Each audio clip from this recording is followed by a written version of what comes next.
Bismillahirrahmanirrahim. Assalamualaikum warahmatullahi wabarakatuh. Kami dari kelompok 5 yang beranggotakan nama Hanika Ulfiatrisnawati, Hilmi Taufikur Rahman, dan yang terakhir Iqbal Khairul Ramadan. Kami di sini akan memaparkan sebuah materi yang berjudul Pendidikan Islam pada Masa Penjajahan Jepang. Saya selaku pemateri pertama akan memaparkan materi tentang sejarah dan kondisi pendidikan Islam pada masa Jepang. Sistem pendidikan Belanda yang selama ini berkembang di Indonesia semuanya diganti oleh bangsa Jepang sesuai dengan sistem pendidikan yang berorientasi kepada kepentingan Jepang. Tidak mengherankan bahwa segala komponen sistem pendidikannya ditujukan untuk kepentingan perang. Adapun karakteristik sistem pendidikan Jepang adalah sebagai berikut. Yang pertama adalah dihapuskannya dualisme pendidikan. Yang kedua, berubahnya tujuan pendidikan.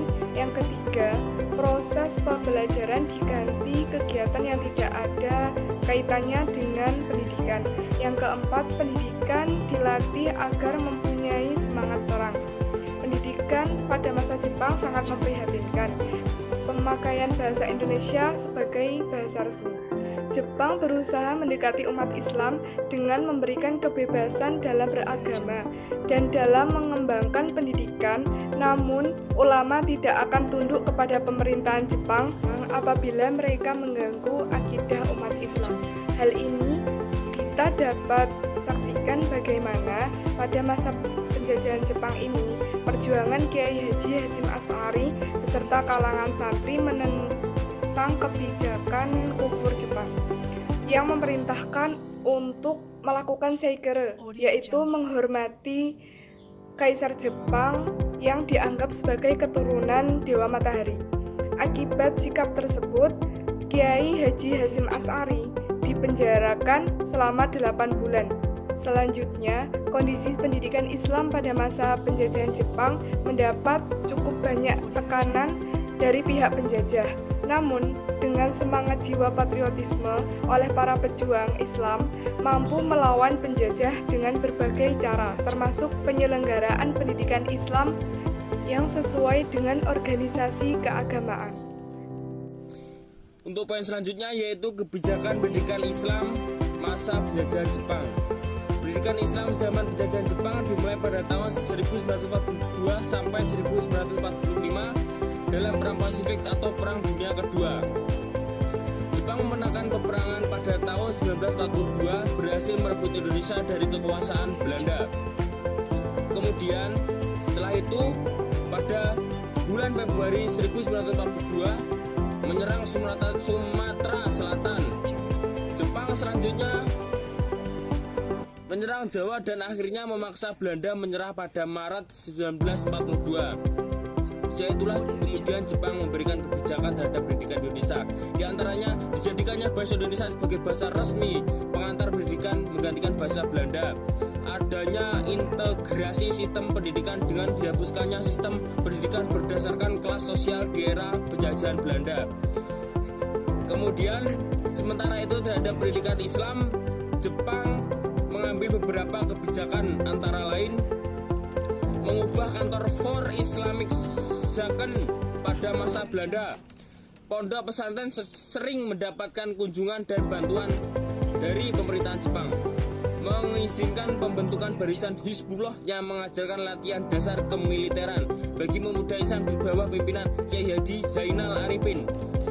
Mengizinkan berdirinya Sekolah Tinggi Islam di Jakarta di bawah asuhan Kiai Haji Wahid Hasyim, Kahar Muzakir, dan Bung Hatta. Yang kelima, diizinkannya ulama dan pemimpin nasional membentuk Barisan Pembela Tanah Air atau PETA yang belakangan menjadi cikal bakal TNI di zaman kemerdekaan. Dan yang terakhir, yaitu diizinkannya Majelis Islam A'la Indonesia atau MIAI terus beroperasi sekalipun kemudian dibubarkan dan diganti dengan Majelis Syura Muslimin Indonesia atau MASUI yang menyertakan dua ormas besar Islam yaitu Muhammadiyah dan NU. Untuk poin selanjutnya akan diajukan oleh Mas Taufik. Bakat dan kurikulum dilihat dari tujuan, isi materi, metode atau strategi pendidikan Jepang sedemikian parah, namun bagi bangsa Islam ada sedikit nilai positifnya pada masa awal masuknya Jepang ke Indonesia. Umat Islam penuh harapan bahwa cita-cita kemerdekaan Indonesia dapat terwujud dengan masuknya Jepang ke Indonesia dan terusirnya Belanda. Sebagai umat Islam, bangsa Indonesia yang selama ini merasakan adanya diskriminasi dalam soal kehidupan berbangsa dengan masuknya Jepang ke Indonesia akan berakhir. Karena itu Jepang selalu mengulang-ulang menyampaikan maksudnya menghormati dan menghargai Islam. Di depan ulama, Letnan Jenderal Imamura, pejabat militer Jepang tertinggi di Jawa, menyampaikan pidato yang isinya bahwa pihak Jepang bertujuan untuk melindungi dan menghormati Islam. Jepang memberikan toleransi yang banyak terhadap pendidikan Islam di Indonesia, kesetaraan pendidikan penduduk pribumi sama dengan penduduk atau anak-anak penguasa. Bahkan Jepang banyak mengajarkan ilmu-ilmu bela diri kepada pemuda Indonesia.